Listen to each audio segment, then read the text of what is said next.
당신 안에 꿈틀거리는 지식충전 본능이 깨어납니다. 여러분의 자유탐구 영역, 김성환의 시사야.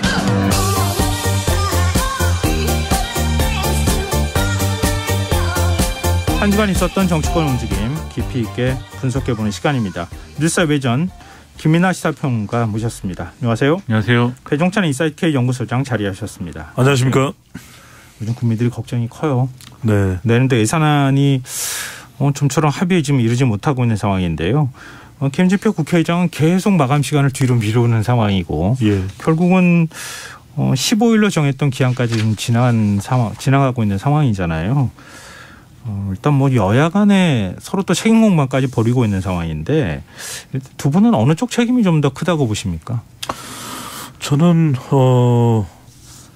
글쎄 뭐 이걸 어느 쪽 책임이 크다고 딱 선을 긋듯이 이야기하기는 참 쉽지 않을 것 같습니다. 저는 우선은 서로 머리를 맞대고 또 논의를 집중적으로 하는 게 맞을 것 같고, 특히 이제 집권 여당은 이게 이제 정부 예산안이거든요. 그렇죠. 그러면 더 적극적으로 또 법인세와 관련된 부분도 25%를 23%로 조정, 22%로 25를 22%로 조정하는 안을 가장 중요한 핵심 안건으로 생각한다면 예. 더 야당과 머리를 맞대야 되겠죠. 그럼 더불어민주당이 주장하는 삭감된 예산을 좀 회복할 수 있는 건 뭘까? 그러니까 결국 예산안이라는 건 절충이고 중재거든요.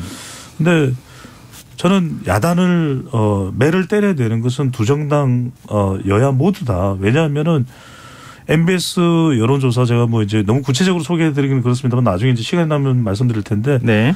국가기관별 신뢰도 조사를 했는데, 네. 국회가 제일 낮아요. 심지어는 이태원 참사와 연관되어 있는 경찰 또는 검찰보다도 낮습니다. 그게 예. 왜일까? 제 역할을 못 하고 있고 정부 국민 세금에 막대한 지원을 받는 이 여야 정당이 이렇게 역할을 못할 거에 대한 준엄한 국민들의 심판이거든요. 네네. 그럼 빨리 새겨들어야죠. 네. 예, 김민하 평론가 어떻게 보세요? 뭐 배 소장님 말씀하신 대로 양당 모두의 책임이 당연히 있죠. 그런데 김진표 국회의장이 어쨌든 이제 중재안을 제시를 했거든요. 예. 그리고 이 뭐 처음 뭐 제시하는 것도 아니고 그 어떤 이 조율 과정에서 여러 차례 김진표 국회의장이 뭐 이렇게 이게 중재안이다라고 하지는 않더라도 예. 이런저런 조율이나 절충을 해왔을 텐데, 어쨌든 최종적인 중재안에 대해서는 민주당은 어쨌든 수용을 한다지 않습니까? 그러면 예. 이제 여당 입장에서 수용을 하면 하는 것이고, 안 하면 어떤 부분에서 그러면 추가로 절충하자든지 협상하자든지 이런 것들을 구체적으로 얘기해주고 이런 게 있어야 되는데 네. 지금 이제 그런 부분이 명확치 않아요, 여당 얘기가. 그래서 추측하기로는 대통령실하고의 이제 의견의 차이도 나름대로는 있지 않나라는 생각도 드는데, 어쨌든 이 부분을 정부 여당이 빨리 정리하지 못하는 것은 지금 상황에서는, 오늘 상황에서는 어쨌든 이게 핵심적인 지금 예산안 절충이 안 되는 중요한 원인이기 때문에 오늘을 기준으로 얘기를 한다면 저는 오늘은 정부 여당의 책임이 좀 더 큰 것 같다라는 생각입니다. 근데 사실은 김진표 국회의장 안도 국민의힘에서 거론이 됐던 거예요. 지금 법인세 25%를 22%로 낮춰달라고 하는 게 원래 뭐 지금 이제 대통령실 요구이기도 한 것 같고, 뭐 윤석열 대통령도 직접 이걸 언급하기도 했지 않습니까? 근데 야당과 협상하는 과정에서 조호영 원내대표가 불과 며칠 전까지만 해도 법인세 1%포인트라도 낮춰야 한다는 입장이다, 뭐 이런 식의 발언을 하기도 했어요. 근데 지금은 이걸 받아들이겠다 아니다, 뭐 이것도 지금 정확하게 밝히지 않고 있는 상황이거든요. 그렇죠. 여기는 어떤 전략이 있다고 보세요? 저는 뭐냐면 지금 국민의힘과 대통령실 그리고 윤석열 대통령의 입장이 엇갈리고 있다. 그러니까 지난번에도 조영 원내대표는 국정조사와 관련해서도 상당히 이 대통령실의 입장과는 다르게 좀 적극적으로 판단했다가 나중에 그걸 또 번복하기도 했거든요. 네. 저는 무슨 이야기냐면 결국 대통령실과 윤석열 대통령은 법인세 3% 인하를 확고히 하고 있는 거예요. 그러면 그 부분에 대해서 조영 원내대표가 1% 이야기를 했다 하더라도 이게 불일치하는 거죠. 그런데 여기서 저는 무슨 이야기를 꼭 해야 되냐면 네. 지금 이재명 대표를 안 만나잖아요. 예. 그러니까 이재명 대표를 정진석 비대위원장이 만나서라도 해결해야 될 부분이 있을 테고, 사실은 정부 예산안이라는 걸 생각한다면 진작에 윤석열 대통령이 다수당의 대표인 이재명 대표를 만나야 돼요. 그래서 적어도 다른 건 모르겠는데 절충합시다. 그런데 법인세 이거는 계속 대선 때부터 이야기를 해왔던 것이기 때문에 이재명 대표가 좀 도와달라. 그렇게 이야기를 해야 되는 건데 지금 이재명 대표가 수사받고 있는 상황이기 때문에 절대 안 만나겠다예요.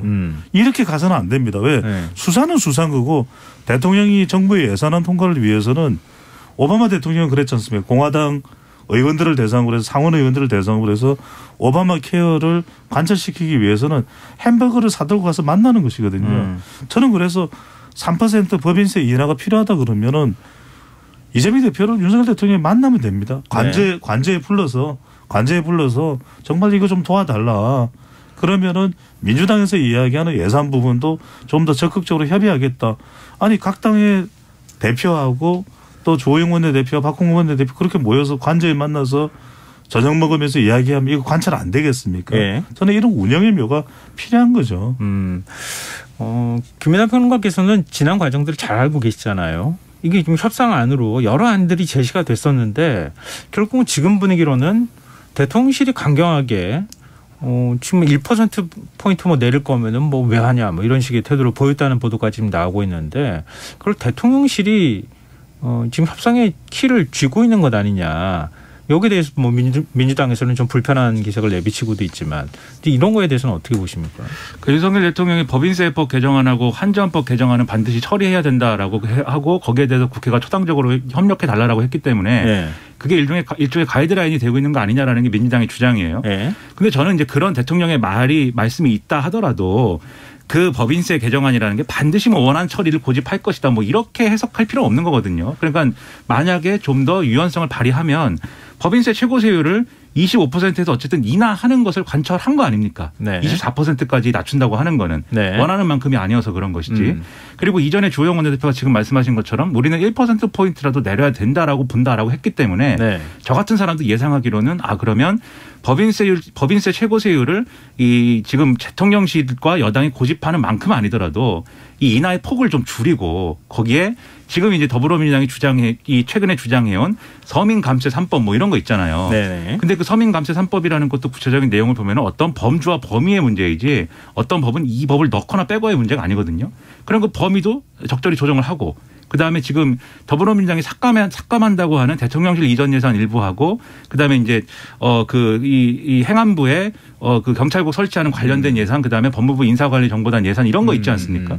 이런 것들도 합리적으로 판단해서 이게 여러모로 뭐 인정할 수 없는 부분이지만 정치적으로 필요하다면 이라는 걸 통해서 이제 이 부분을 협상하면 되는 거거든요. 네. 근데 이게 안 되고 있다는 거에서 결국은 이 법인세율에 대해서 단 이제 한 발짝도 물러날 수 없다고 하는 대통령실의 입장이 반영된 거라면 저는 그것은 굉장히 부적절하다. 왜냐하면 실제로 이 효과나 이런 것들도 학계에서 논란이 있어요. 법인세율을 얼마나 인하하면 무슨 효과가 있는 것인지. 과거 이명박 정부 때 내렸는데 실제 일자리 창출을 하는 데 있어서는 그렇게 효과가 크지 못했다고 하는 반론도 지금 적지는 않은 상황이거든요. 그렇습니다. 그래서 이명박 정권이 초기에 비즈니스 프렌들리 하다가 중반에 동반 성장으로 바뀌잖아요. 박근혜 정권도 마찬가지입니다. 처음에 이제 줄푸세 하다가 이 뒤에 가면은 이제 이 기업이 배당을 더 해줘야 된다. 네네. 이렇게 가지 않습니까? 소위 말하는 초이노믹스라고 해서. 그게 그런 과정이 있었기 때문에 고집할 문제가 아닌데 다만 이런 부분이 있다고 봅니다. 이거는 결국은 법인세율을 얼마나 인하하느냐는 주호영 원내대표를 비롯한 원내지도부가 대통령실 설득해야 되는 문제라고 보고요.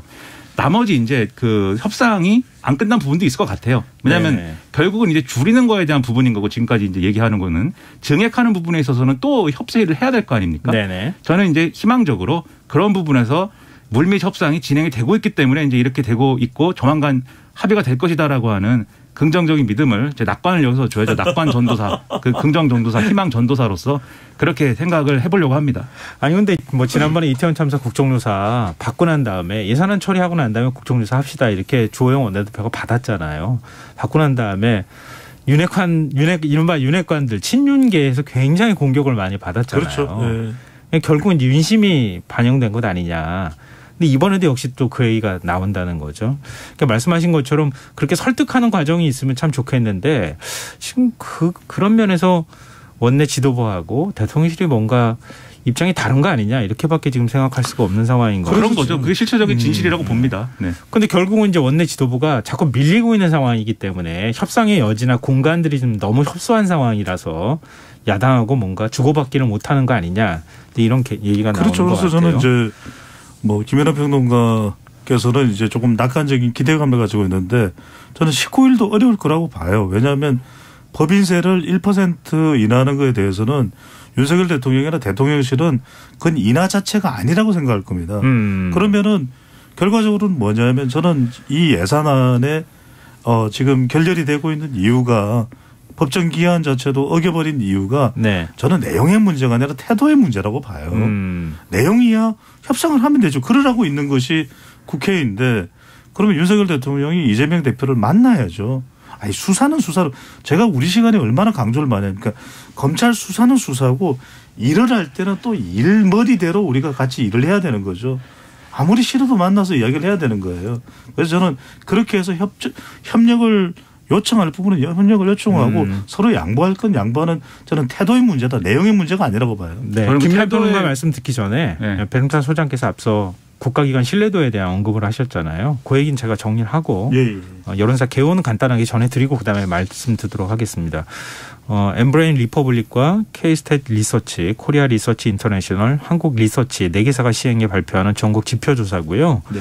12월 2일부터 14일 동안 14일까지 조사를 했고 자세한 내용은 중앙선거 여론조사 심의위원회를 참조하시면 되겠습니다. 그렇습니다. 그 조사는 이제 국가기관 신뢰도를 12월 12일인데 제가 2일이라고 잘못 말씀드렸습니다. 12일부터 14일까지 실시했고 오늘 소개해드린 이제 모든 조사 중앙선거에서 말씀하셨는데 이 조사에서 국회가 가장 꼴찌입니다. 신뢰도가 15%라는 거죠. 네, 알겠습니다. 태도의 문제 얘기로 넘어가죠. 태도의 문제에 있어서 이제 한 말씀 드리고 싶은 것은 지금 대통령실이 이후에 어쨌든지 간에 국회에서 일어나는 일들에 대해서 상당히 너무 가볍게 생각하는 것 같아요. 그러니까 정치인들이 하고 있는 일, 국회의원들이 하는 일에 대해서 일상적으로 절충하고 협상하고 합의하는 게 국회의원들이 하는 일 아닙니까? 네. 뭐 안 그런 사건들도 있었습니다만 그렇다고 하면은 당연히 처음에 이 정부가 내놓은 원안이 최고세율 22%까지 내리는 거다라고 할지라도 이 낼 때부터 사실은 이게 국회 협상 과정에서 조정이 될 수 있다. 그렇다고 하면 우리가 양보할 수 있는 최저선이라고 하는 건 어쨌든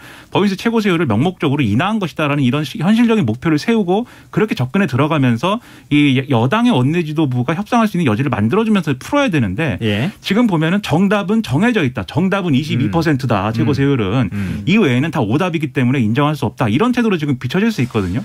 이게 수사는 그럴 수 있습니다. 수사는 어떤 사람 유죄다라는 게 이 정해져 있는 정답일 수 있지만 국회에서 합의하는 거는 그런 정답이 있는 게 아니기 때문에 그 부분을 대통령과 대통령실이 다시 한번 생각하는 기회가 이게 돼야 된다. 그리고 그걸 여당의 지도부든 뭐 누구 뭐 소위 말하는 뭐 윤핵관이든 누군가는 설득을 해내야 되는 것이다. 그렇게 보는 거죠. 근데 뭐 김은혜 평론가가 말씀도 하셨지만 검사는 검사 한 명이 기소권을 행사할 수 있는 권한을 갖고 있는 일종의 국가기관이잖아요. 근데 국회의원도 물론 국회의원 한 명이 입법기관이긴 하지만 정치라는 행위는 정당을 통해서 집단적인 어떤 세력을 통해 가지고 구현되는 것이니까 그렇죠. 일반 이제 검사로서의 역할하고는 좀 차이가 있을 수밖에 없을 것 같은데요. 근데 그런 것 같아요. 객관적인 상황으로 보면 어찌됐든 국회 170석 가까운 의석을 민주당이 가지고 있다. 그러니까 뭐 그동안에 국민의힘에서 얘기했던 것처럼 의회 독재를 하고 있다 이렇게도 공격을 하기도 했지 않습니까? 그럼 객관적으로 민주당의 의석이 훨씬 더 많다. 그리고 예산안을 편성하거나 이런 부분에 있어서는 실질적으로 국가를 운영하는 것은 국민의힘이 할 수밖에 없는 상황이다. 그래서 셋째로는 이태원 참사의 책임도 역시 지금 윤석열 정부의 책임 문제가 될 수밖에 없는 상황이다. 이게 이제 객관적인 상황인 것 같아요. 근데 이 세 가지가 맞물렸는데 지금 국민의힘과 대통령실의 태도는 우리 거 아니면 안 된다. 이렇게 지금 나온다는 거죠. 그렇죠. 안 그러면은 우리 것을 관철시키기 위해서 설득하는 태도가 돼야 되는데 그 자체가 안 되는 거죠. 대표적인 게 대통령의 어제였습니까? 국정과제 이제 점검회의가 있었지 않습니까? 네. 이 국민 패널 100명 앞에서 이제 하는데 시종일관 대통령은 그 이야기를 합니다. 여론이 안 좋더라도 노동개혁, 연금개혁, 교육개혁은 해야 되겠다. 그런데 그거 다 법안 통과돼야 되는 거예요. 네네. 그러면 지금 뭐 2024년 총선이 어떻게 될지는 모르겠습니다만 총선 이전까지는 국회 다수당이 더불어민주당입니다. 네. 더불어민주당 협조 없이는 대통령이 이 기획하고 추진하고자 하는 그것들이 법안 통과가 안 돼요. 네네. 그러니까 지금 계속 하겠다라는 이야기는 하지만 정작 그것을 위해서 설득해야 되는 대상과의 협의나 조정은 없는 거죠. 근데 이제 지금 말씀하신 그 구조와 관련돼서 그게 잘못하면은 이런 부분이 있습니다. 지금 특히 대통령실 그리고 정부 여당이 좀 이 협상에 대해서 좀 여유 있게 보는 거는 이게 결국 합의가 안 되더라도 과거 같으면은 막 일방 처리해가지고 12월 30일에 문 부수고 들어가고 뭐 이렇게 해서 했는데 국회 선진화법 이후에는 그렇게 할 수 없는 것이지 않습니까? 그렇죠. 그런 상황인데 어쨌든 민주당은 국회 선진화법 관련 없이 자기들이 수정안을 통과시킬 수가 있지 않습니까? 그런 상황이란 말이죠. 그런데 수정안을 통과시키게 되면은 정부 입장에서는 상당히 곤란해진다라고 일반적으로 생각하지만 사실 그런 경우에도 내년에 추경 내고 추경해서 다시 협상하면 돼요. 그럼 거기서 또 뭘 넣느니 마느니 하면서 줄다리기를 또 하면 됩니다. 예산 문제는 그렇게 풀어갈 수 있어요. 이 연말 넘기더라도 그 조건이 남아있는데 그런데 그런 과정으로 간다 그러면 희생되는 게 뭐냐? 국정조사가 희생되는 겁니다. 그렇게 되면. 그래서 이렇게 되면은 대통령실의 이런 어떤 고집이랄까 이런 태도가 결국은 무책임한 거다라는 비판 나올 수밖에 없어요. 그 점을 또 명심해야 된다라고 생각합니다. 그러니까 지금 이제 굉장히 중요한 말씀을 하셨는데 예를 들면 김진표 국회의장 입장에서 한 점 없이 계속 뒤로 밀어줄 수는 없는 거잖아요. 그렇죠. 지금 이제 결국은 다음 주 월요일로 다시 또 마감 시한을 정했어요. 근데 만약에 협상이 제대로 진척이 안 되면 언제든 간에 하여튼 결단을 내려야 되는 상황에 내몰릴 가능성이 있다. 그럴 경우에는 법인세가 지금 나머지 예산안은 거의 합의가 거의 다 됐다고 지금 얘기를 할 수밖에 없고 김진표 의장 말로는 뭐 5억 차이밖에 안 난다는 거 아니에요. 그러니까 법인세 문제 그 예산 부수 법안만 처리되면 사실은 나머지는 거의 해소된 것이나 다름이 없기 때문에 만약에 김진표 국회의장이 그냥 본회의 상정해가지고 예산 부수 법안으로 그냥 법인세 문제 민주당하고 야당하고 그냥 처리하는 거죠. 그러면 사실 국민의힘 입장에서는 민주당이 이렇게 처리했다라고 하면서 공을 넘겨버릴 수 있는 문제가 생길 거고. 민주당 탓을 하겠죠. 네, 말씀하신 것처럼 또 추경 편성하자는 얘기 나올 때 국정조사는 덮이게 되는 현상들이 나올 수 있다는 거죠. 그러니까 이게 그러면서 뭔가 좀 거기까지 내다보고 그러는 거 아니냐라고 하는 얘기들이 자꾸 정치권에서 흘러나오는데 두 분은 거기까지도 보고 계시는 거죠 지금. 그러니까 국회의원들이나 정치인들이 자기들이 무슨 일을 할 때 경우의 수를 여러 가지 생각하지 않겠습니까? 우리가 하다못해 이 방송할 때도 경우의 수를 여러 가지 생각한단 말이죠. 배 소장님이 늦게 오면 어떡하나, 김성환 평론가님이 뭐 예를 들면 갑자기 이렇게 뭐 화장실이 급해서 나가면 어떡하나 항상 생각하고 있기 때문에 그런 경우는 내가 저 자리에 앉아서 진행을 해야겠다 이런 생각을 항상 하는 것처럼 다 생각할 겁니다. 그런데 다만 그런 플랜 B, 플랜 C가 되도록 해야겠다라는 마음보다는 그래도 합의를 한번 해보자라는 마음이 그래도 플랜 A겠죠. 정치인들이. 그 플랜 A에 대해서 그래도 믿고 뭐 낙관해보겠다는 겁니다. 제가. 네. 자, 그러면은 전 다음 주 월요일까지 시간을 정했기 때문에 일단 얘기 여기까지 하고요. 그다음에 윤석열 대통령 국정수행 지지도 얘기를 좀 우리가 넘어가 보죠. 5개월 만에 지금 30%대 중반까지 지금 계속 최근 들어서 이렇게 올라가는 추세 보면은 이제 우상향으로 이렇게 올라가는 경향이 나타나고 있거든요. 일단 김인하 평론가께서 여론조사 내용을 좀 소개해 주시죠. 한국갤럽이 자체적으로 지난 13일부터 15일까지 4일간 전국 성인 남녀 1,001명을 대상으로 조사를 했습니다. 윤석열 대통령 직무수행에 대해서 긍정평가하는 응답이 전체 36%, 그래서 지난주보다 3%포인트 오른 수치가 나타났고요. 부정평가를 한 응답은 전체 56%, 3%포인트가 하락한 수치였습니다. 그러니까 대통령 직무 긍정률이 30% 중반을 기록했다라는 게 지난 7월 첫째 주 이후 5개월여 만이다라는 게 이제 한국갤럽의 어떤 해석인데 그러면 긍정평가를 한 이유를 봐야겠죠. 노조 대응이 전체 응답의 20%였습니다. 그리고 공정, 정의, 원칙이 16%였고 전반적으로 잘한다 10%, 결단력, 추진력, 뚝심 7%, 주관, 소신 6%였다는 거고요. 부정평가를 한 이유로는 독단적, 일방적이다 12%, 전반적으로 잘못한다 11%, 경제, 민생을 살피지 않음 10%, 소통 미흡 8%, 경험, 자질 부족, 무능함 7%, 이태원 참사, 사건 대처 미흡 5%, 인사, 외교 4%, 통합 협치 부족, 직무 태도 등이 3%였다는 겁니다. 이 자세한 내용은 중앙선거 여론조사심의 홈페이지를 참조하시면 되겠습니다. 예, 변철 소장님께서 일단 먼저 분석을 해주시죠. 네, 이 긍정평가가 이제 36%가 나왔고 부정평가가 56% 한국갤럽 기준입니다. 그러니까 직전 조사 비교하면 이제 3%포인트가 긍정평가가 올라갔거든요. 그런데 대체적으로 지금 발표되고 있는 조사들을 보면 추세를 보면은 상승세예요. 그러니까 이제 긍정평가 이유를 보더라도 윤석열 대통령이 강조해왔던 법과 원칙 그리고 뭐 굳건한 안보 대체로 이런 내용들입니다. 그 이야기는 이 보수 지지층 그러니까 지난 대선에서 윤석열 대통령에게 투표했던 윤찍 지지층들을 결집하고 있다. 윤석열 대통령의 핵심 지지층이라고 하면 대륙주죠. 예. 대구 경북 또 60대 그리고 이제 주부층인데 이번 조사를 보면은 부산, 울산, 경남 그리고 70대 이상에서도 대통령의 지지율이 더 올라간 결과로 나타납니다. 네. 지금 응답자 중에서 60대, 70대 이상을 묶어보면 전체의 한 30% 정도 비율이 돼요. 네. 숫자 비율이. 네. 그러면은 대체적으로 60대, 70대에다가 주부층까지 결집하면은 36% 정도 나올 수 있습니다. 그러니까 보수 지지층들이 기대하는 국정 운영을 11월 한 중순 정도부터 도스태핑도 안 하고 해 나가는 윤석열 대통령에 대해서 결집하고 있다. 이렇게 봐야 되겠죠. 네. 지금 윤 대통령이 제1차 국정과제 점검회의에서 보였던 태도나 이런 거 보면 아마 저뿐만 아니라 많은 분들이 자신감이 좀 붙은 것 같다. 이런 느낌을 받았을 것 같아요. 네. 물론 이제 거기에 있는 패널이나 이런 구성으로 볼 때 좀 쓴소리나 당혹감을 가질 만한 질문을 안 던졌기 때문이다. 이렇게 또 뭐 곱지 않게 보시는 분들도 있겠지만 어찌됐든 대통령의 태도는 좀 바뀌어 보인다고 하는 게 전반적인 평가인 것 같고요. 지금 연금, 노동, 교육개혁 이건 선택이 아닌 필수다. 인기 없더라도 내가 밀어붙이겠다 이렇게 얘기를 했고 지금 일단 국정과제 점검회의와 또 최근에 그 점검회의를 통해 가지고 윤 대통령의 인식이 드러났던 것들을 볼 때 지금 국정과제 점검회의가 어느 정도 윤 대통령한테도 좀 긍정적인 지지율에 긍정적인 요인으로 작용할 거라고 보세요? 김민하 평론가 보시기에는? 일단 지금까지 뭐 여론조사에 긍정적인 영향 끼친 건 지금 말씀하신 대로 화물연대 파업에 대응하는 태도에 대해서 범보수층이 굉장히 긍정했기 때문이고 실제로 그걸 통해서 파업이 끝났지 않습니까? 예. 그러니까 여기에 대해서 긍정평가했기 때문인데 지금 말씀하신 이제 국정과제 점검회의의 경우에는 이것 자체가 어떤 뭐 긍정적인 평가로 바로 이어지기에는 좀 여러모로 아쉬운 점들이 있었다고 생각을 합니다. 물론 네. 이제 여기서 한 발언들 연금, 노동, 교육개혁은 선택이 아닌 필수다. 인기가 없어도 내가 하겠다라고 얘기한 거는 막 언론이 대서특필하기도 하고 의미부여를 상당히 긍정적으로 했기 때문에 네. 지금 흐름이 상승세여서 이런 것들이 긍정적으로 평가될 여지가 충분히 있어요. 그러면 이게 이제 충분히 또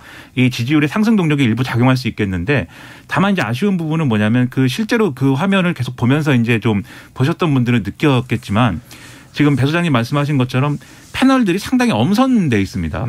앞서 말씀하신 것처럼 각 부처에서 이제 엄선한 패널들이다라는 네. 것이고 그래서 이제 사실은 예상 질문, 예상 답변이 오간 그러한 행사의 모양새였어요.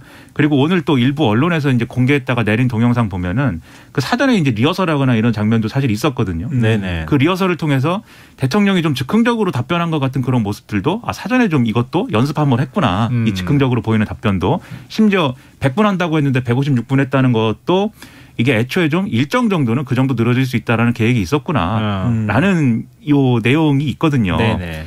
사실 방송국에 전파를 쓰는 건데 100분짜리를 156분으로 뭐 그냥 늘려졌겠는가라는 의문도 있는데 아무튼 그런 부분들이 좀 이걸 퇴색시키는 부분이 분명히 있어요. 그렇기 때문에 저는 이전에 이제 비상경제 민생회의에서 장관들하고 대통령이 뭐 자기들끼리 얘기하는 것 같은 별로 비상하지 않은 모습보다는 네. 국민들 그리고 각 민간 부분의 어떤 실제로 일하고 있는 사람들과의 소통을 한 거는 일부 전진한 것이다. 나아진 것이다라고 평가는 하지만 네. 더 업그레이드 돼야 되고 더 좋아져야 된다. 왜냐하면 또 여기서 했던 대통령의 발언이나 이런 것들에 대한 언론의 비판을 보면 좀 추상적이다. 원론적인 수준에 머물렀다. 네네. 그리고 이 어떤 과거에 사실 좀 증명되지 않은 철학이나 이런 것들에 대해서 좀 너무 이제 기울어져 있다. 소위 말하는 낙수 효과라든지 이런 것들에 대해서 너무 이제 긍정하고 있는 것 같다. 이런 평가들이 있지 않습니까? 네네. 이런 부분들을 고쳐 나가야 앞으로 긍정적인 평가를 더 받을 수 있다라고 저는 생각합니다. 네. 변호사 소장께서는 어떻게 보세요? 근데 이제 여기서 가장 중요한 것은 그거겠죠. 이제 뭐 몇 시간을 했느냐, 시간이 연장됐느냐, 국정 과제 점검회의가 그것보다도 더 중요한 것은 윤석열 대통령이 그래도 주목받는 것은 연금, 노동, 교육개혁은 필수다. 그래서 이것이 여론의 호응을 못 받더라도 해 나가겠다. 이렇게 이제 천명을 한 건데 네네. 누가 이런 질문을 했지 않습니까? 그것을 해 나가는데 야당의 협력을 구해야 되지 않느냐. 네네. 법안 통과가 돼야 되는데 그 부분에 대해서는 윤석열 대통령도 선뜻 자신 있게 대답을 하지 못했거든요. 예. 뭐냐면 지금 윤석열 대통령의 지지율이 올라가고도 있고 또 이제 어느 순간이 되면은 어떤 성과를 냈느냐. 임기 1년 정도 되면 또 총선 전에는 윤석열 대통령이 이 국정 운영을 통해서 말했던 노동이든 또는 또 연금이든 또 교육이든 어떤 성과가 있는지를 또 평가를 하게 되거든요. 네. 이때 중요한 것은 민주당과 함께 이 법안이 통과돼야 되는 겁니다. 네네. 이걸 얼마나 잘할 수가 있느냐가 사실은 더 중요한 가장 핵심적인 과제가 되는 것이죠. 그럼 뭐 김민하 평론가도 얘기하셨지만 이번에 국정과제 점검회의가 지지율에 좀 긍정적인 영향을 미칠 수 있을까요? 저는 이 자체로 그러니까 이제 정치 성향이 무엇이냐에 달려 있겠지만 네. 보수층을 조금 더 결집할 수 있는 기회도 될 수는 있겠죠. 여지는 좀 있을 수 있다. 왜냐하면 뭐 윤석열 대통령 지지한 표가 48% 정도 되니까 아직도 거기는 한참 못 미치는 수준이거든요. 그렇죠. 지난 대선에서 투표했던 그 지지층들을 결집해 나가는 국면이라고 봐야 되겠죠. 네, 알겠습니다. 뭐 지금 이전하고 비교했을 때는 뭔가 좀 바뀌어가고 있다라고 하는 그 메시지 자체는 국민들한테 긍정적인 요인으로 작용할 수는 있을 것 같은데. 그렇죠. 그러니까 이전에 논란이 됐던 항상 말씀드렸습니다만 좀 지도자답지 않은 모습이다. 전 정부 탓을 한다든지 인사에서 잘못한다든지 그리고 뭐 비서관 논란이 휩싸였는데 그것을 잘못을 인정하지 않는 것처럼 보인다든지 그런 거하고는 요거는 질적으로 다른 거거든요. 네네. 대통령다운 모습인 것이고 지도자답다라는 평가를 보수층이 할 수 있는 것이기 때문에 그 점에서 새롭게 평가가 되는 것인데 그렇게 하더라도 근데 이게 일종의 그 좀 이 지난 대선에서의 득표를 다 회복할 수 있는 것도 아니고 첫째로 그리고 이런 방식으로 가는 것은 좋은데 그 방식이 너무 한편의 어떤 기댄 그런 방식의 경우에는 또 이게 너무 그러면 대한민국 국민을 반쪽만 챙기는 거 아니냐 이런 생각으로 이어질 수도 있는 거거든요. 그 점에서 좀 더 노력해 줬으면 한다는 그러한 생각을 하는 겁니다. 네. 근데 오늘 인사가 하나가 났어요. 네. 사의를 표명한 백경란 질병관리청장 후임으로 지영미 한국파스트레이연구소 소장이 내정됐다는 보도가 지금 나왔는데요. 사실 백경란 청장은 주식 문제 때문에 상당히 좀 시끄럽기도 하고 동생 문제 때문에 시끄럽기도 했었는데 그때는 뭐 사실 사퇴했다는 소리가 없다가 어느 날 갑자기 느닷없이 지금 후임 인사가 나와버렸어요. 네. 인사 문제에 대해서 이거 어떻게 평가하세요? 글쎄요, 뭐 인사는 지금 사실 이 질병관리청장보다 더 중요한 거는 뭐 이상민 장관 인사가 더 중요한데, 그러니까 인사에 대해서도 사실은 구체적인 좀 설명이 있어야 되겠죠. 정확히 어떤 배경에 의해서 사퇴를 했는지, 주식과 관련된 문제 때문에 원인이 된 건지, 아니면은 다른 지금 코로나 관련된 또는 대응 때문에 사퇴를 한 건지, 아니면 개인적인 사유인 건지, 그러니까 이런 인사 부분이 좀 더 구체적으로 근거 있게 제시될 필요가 있겠죠. 그리고 이제 저는 이 부분을 말씀드리지는 않을 수 없는 것이 지금 뭐 진상규명이 그러면 언제쯤 끝날 일인지 국정조사가 지금 시작도 못 되고 있는 상황에서 이것도 상당히 민감한 사안이거든요. 그러면 이상민 장관에 대해서도 윤석열 대통령이 분명하게 국민들에게 전달하는 게 중요할 것 같아요. 그냥 계속 함께 가는 것인지 아니면 나중에라도 거취를 표명하게 할 그런 시점이 있을 것인지 분명히 하는 게 좋겠죠. 지영민 소장이 윤석열 대통령 뭐 중마고로 알려진 이철호 교수 배우자라고 또 지금 알려지고 있어요. 뭐 서울대 법대 출신이기도 한다고 하고 이거는 뭐 어떤 사적인 인연과 관련돼 있는 부분에 있어서 잡음이 나올 가능성은 없을까요? 그러니까 오해 소지가 분명히 있죠. 이 뭐 지영미 소장이 이제 나름대로 전문성을 갖춘 인사라고 하는데 어쨌든 지금 말씀하신 대로 사적 인연이 있는 거 아니냐 이런 의심이 있기 때문에 윤석열 대통령하고 뭐 초등학교 동창이다라는 것도 이 동창의 배우자다라는 거잖아요. 결국은. 그러니까 그런 부분을 고려해 보면은 잡음이 있을 수 있는데 저는 그래서 그 부분에 있어서는 뭐 정확하게 능력이나 이런 것들이 확인됐다라는 걸 충분히 설명해 줘야 된다고 보는데 여기서 주목할 거는 저는 이 백경란 청장이 그만두는 이 과정이라는 게 사실 이상민 장관을 어떻게 대하느냐에 대한 것과 직결되어 있다고 봐요. 왜냐하면 차이가 너무 난다. 그렇다기보다는 일단 이 정부에 몸을 담은 사람들에게는 망신주는 형태로는 내보내지 않는다라는 거예요. 그러니까 백경란 청장 이 질병관리청도 얘기를 하거든요. 지금 그런 논란 때문에 지금 그만둔 게 아니다. 주식의 소유 문제라든지 이런 문제가 아니라 맡은 역할을 다 했기 때문에 예를 들면은 이제 뭐 앞으로 어떻게 마스크를 벗을 것인지에 대한 로드맵이라든지 이런 것들을 다 이제 만들었기 때문에 소임을 다해서 물러나는 거다 이렇게 설명하고 있습니다. 근데 지금까지 이제 코로나19와 관련된 여러 가지 현황이라든가 앞으로 어떻게 할 것이냐 계획을 다 설명하고 했던 거는 이전 정권에서는 질병관리청장이 많이 했지만 이번 정권에서는 국가감염병 자문회의 위원장이 했거든요. 정기석 위원장이 거의 다 언론 노출이나 이런 것들을 다 했잖아요. 예. 사실 백경란 총장이 뭐 했는지 잘 모릅니다. 국민들은. 국회 나와서도 별로 이렇게 국민들이 궁금한 것들에 대한 제대로 된 답을 하지 못했잖아요. 근데 그런 상황이면은 이게 신상필벌이다라고 했을 때는 당신은 왜 그렇게 일을 못하는가라고 해서 이 좀 경질하거나 이렇게 되는 게 맞는 거잖아요. 근데 그게 아니라 아주 그 논란이 되는 상황은 피해서 논란이 되지 않을 만한 시점에 이게 뭐 소임을 맞췄다라는 이유로 이렇게 내보낸다는 것은 이상민 장관도 예를 들면 민주당이 무슨 뭐 해임 건의안을 내고 탄핵 소추안을 내고 물러나라 하면은 물러나게 하지 않을 것이다. 조용해지고 아무도 이상민 장관에 대한 문제 제기를 하지 않을 때 명예롭게 퇴진시키지 않겠느냐 이런 생각을 할 수 있는 그런 어떤 예고편처럼 느껴져서 달라야 한다. 그렇게 하지 말아야 한다라고 생각을 하는 겁니다. 네, 알겠습니다. 지금 여러분께서는 KBS 라디오 김성환의 시사회를 듣고 계십니다. 뉴스의 외전 배종찬 인사이트K 연구소장 김민아 시사평론가 두 분 패널과 함께하고 있습니다. 자, 이제 국민의힘 전당대회 룰 변경 문제 좀 얘기를 해봤으면 좋겠어요. 정진석 비대위원장이 뭐 전당대회는 국민의 인기를 묻는 자리는 아니다 이렇게 밝히면서 100% 당원 투표 방식으로 룰 개정하는 방안이 유력하게 검토가 되고 있고 윤석열 대통령 발언도 지금 또 언론에 알려지고 있어요. 윤 대통령 생각도 그거다 이렇게 얘기를 하고 있는데 유승민 전 의원은 윤석열 대통령을 향해서 경선 개입은 불법이다 이렇게 또 반발하고 있는 상황이기도 하거든요. 이런 상황 지금 어떻게 평가하고 계세요?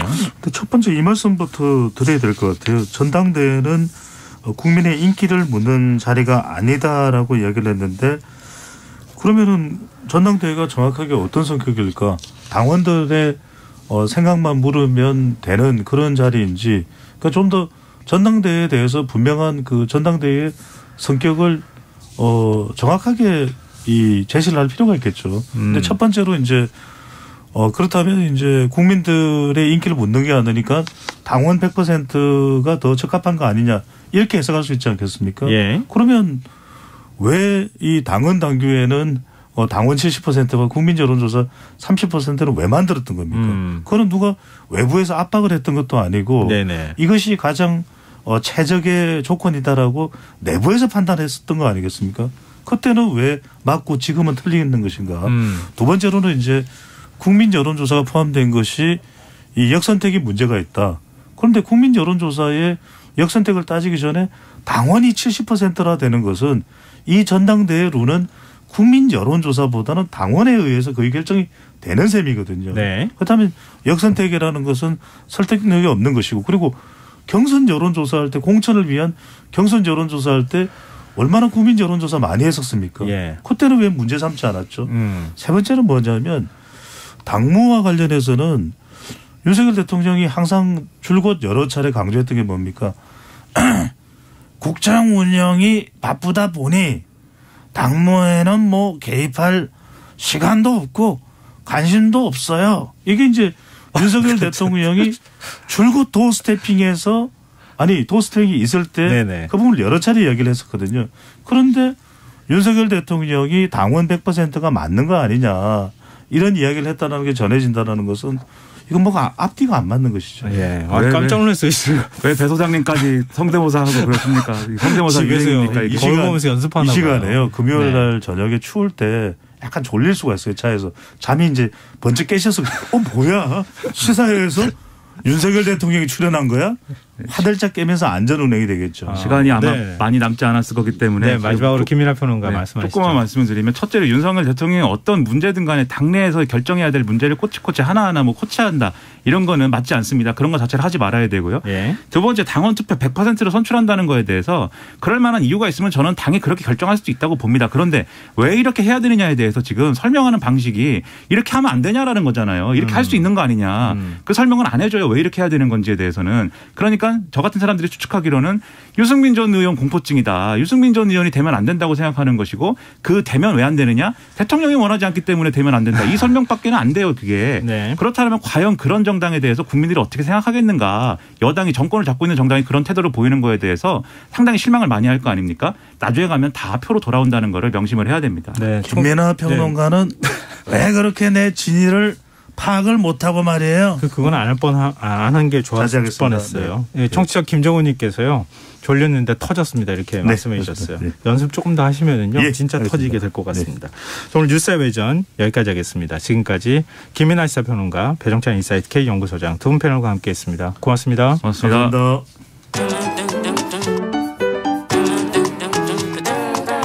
일일 시사권장량 채워가세요. 골고루 담았습니다. 당신만을 위한 하루 시사 김성환의 시사야. 오늘 19일 자정이면 2022 카타르 월드컵 우승컵의 주인공이 가려집니다. 디펜딩 챔피언 프랑스냐, 리오넬 메시를 앞세운 아르헨티나냐, 전 세계 이목이 쏠리고 있는데요. 마지막에 웃을 승자는 누가 될지 한준희 KBS 축구 해설위원 연결해서 얘기 나눠보겠습니다. 해설위원님 안녕하십니까? 네, 안녕하세요. 네, 지금 우승컵을 두고 프랑스와 아르헨티나가 맞붙게 됐는데요. 혹시 예상하셨던 대진표입니까? 저는 솔직히 말씀드리자면 브라질과 프랑스가 결승에서 만날 확률이 그래도 가장 높지 않느냐라는 예상을 어줍지 않게 했었는데요. 하지만 이제 브라질이 크로아티아에게 승부차기로 탈락을 하면서부터는 아르헨티나 대 프랑스가 좀 유력하겠다라는 예상을 그때부터는 했습니다. 하지만 당초에는 하지 못했던 매치업이라고 볼 수 있겠습니다. 네, 진짜 공은 둥글다는 생각 정말 많이 하게 돼요. 브라질이 정말 잘하던데 이런 생각을 좀 하게 됐는데요. 지금 브라질은 야속합니다. 그러니까 우리나라와의 경기가 이번 대회 들어 브라질이 가장 잘했던 경기거든요.